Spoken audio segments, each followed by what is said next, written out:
After a detailed assessment of the evolving macroeconomic conditions and the outlook, the MPC voted unanimously to keep the policy repo rate unchanged at 5.5%.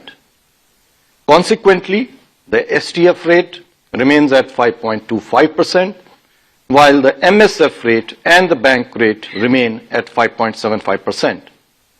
The MPC also decided to continue with the neutral stance. I shall now briefly set out the rationale for these decisions.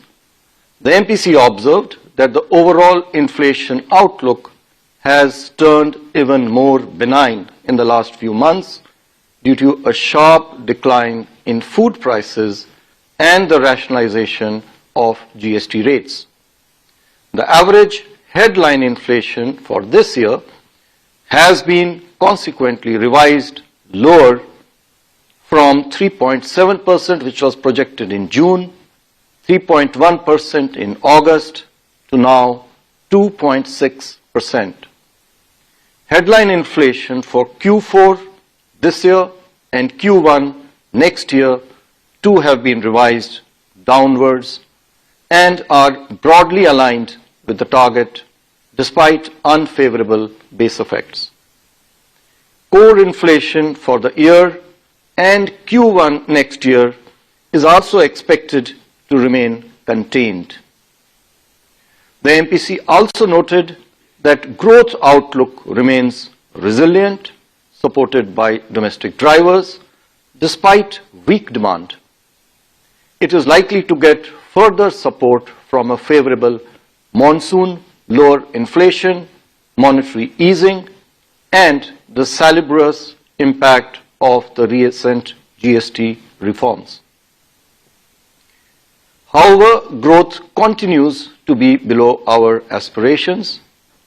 Even though the growth projection for the current financial year is now being revised upwards, the forward-looking projections for Q3 and beyond are expected to be slightly lower than projected earlier.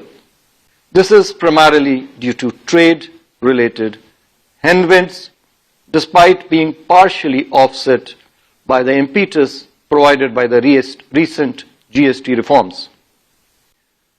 Summarizing, the MPC concluded that there has been a significant moderation in inflation. Moreover, the prevailing global uncertainties and tariff-related developments are likely to decelerate growth in H2 this year and beyond. The current macroeconomic conditions and the outlook has opened up policy space for further supporting growth. However, the MPC noted that the impact of the front-loaded monetary policy actions and the recent fiscal measures is still playing out. The trade-related uncertainties are also unfolding.